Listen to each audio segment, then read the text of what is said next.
వందలాది మంది అభాగ్యులకు ఆపన్నహస్తంగా నిలిచిన అమ్మా నాన్న అనాథ ఆశ్రమం మరో అభాగ్యురాలిని తన కుటుంబం చెంతకు చేర్చింది.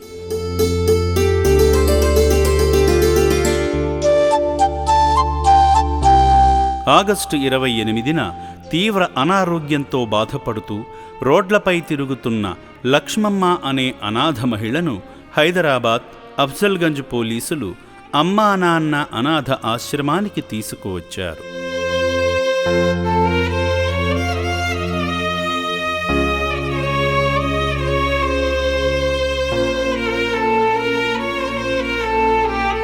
సేవాశ్రమానికి వచ్చినప్పుడు వెంటనే చికిత్స అందించడంతో పాటు కుడి మోచేయికి లోతైన గాయాన్ని గమనించిన వైద్యులు ఆ గాయాన్ని శుభ్రం చేసి డ్రెస్సింగ్ చేశారు.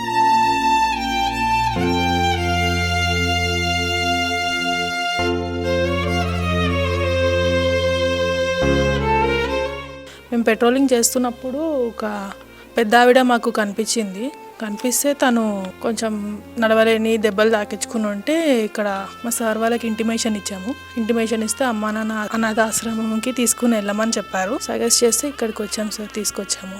పోలీసుల ద్వారా తన నాన్నమ్మ లక్ష్మమ్మ ఆచూకీ తెలుసుకున్న మనవడు సిద్ధార్థ సెప్టెంబర్ 1న మహబూబ్ నగర్ జిల్లా బొక్కులోనిపల్లె నుండి రక్షణాలయానికి వచ్చారు.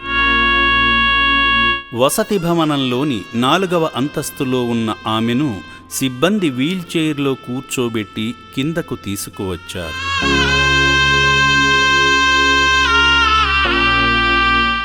మనవడు వచ్చినా మాట్లాడలేని పరిస్థితిలో ఉంది లక్ష్మమ్మ. ఈ సందర్భంగా సిద్ధార్థ మాట్లాడుతూ తన నాన్నమ్మ హైదరాబాద్ ఉస్మానియా హాస్పిటల్కు వచ్చి అక్కడ తప్పిపోయిందని పోలీసులు అందించిన సమాచారంతో ఇక్కడకు వచ్చానని చెప్పాడు. మాది బొక్కలోనిపల్లి. నా పేరు సిద్ధార్థ. మా అవ్వ బొంబాయి అవ్వ లక్ష్మమ్మ. ఇలా ఆయన పేరు బొంబాయి నారాయణ అంటారు. పోయిన గురువారం వచ్చారు హైదరాబాద్కి ఉస్మానియా హాస్పిటల్కి. మళ్ళీ ఊర్లోకి మా ముసలాయన సోమవారం రోజు వెళ్ళాడు. మళ్ళీ వీళ్ళు కనిపించలేదని కంగారు పెట్టారు. మాకు చాలా ఇబ్బంది పెట్టారు. ఇక్కడ రాత్రి సార్ ఫోన్ చేస్తే ఇప్పుడు ఇక్కడ వచ్చా, నేను తీసుకెళ్తున్నాను. చివరగా ఆశ్రమ సిబ్బంది లక్ష్మమ్మ ఇంటికి తీసుకువెళుతున్నట్లుగా సిద్ధార్థతో హామీ పత్రంపై సంతకం చేయించుకుని అతనికి అప్పగించగా నాన్నమ్మను ఇంటికి తీసుకువెళ్ళాడు.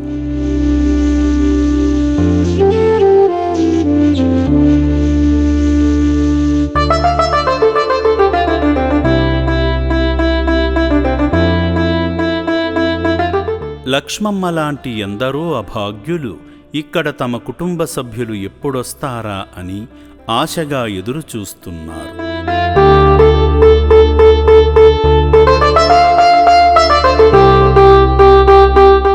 నిర్భాగ్యులను ప్రేమతో ఆదరిస్తూ వారి మానసిక, శారీరక ఆరోగ్యాన్ని మెరుగుపరుస్తూ వీలైనంత త్వరగా వారిని సొంత వారి చెంతకు చేర్చడమే అమ్మా నాన్న అనాథ ఆశ్రమం లక్ష్యం.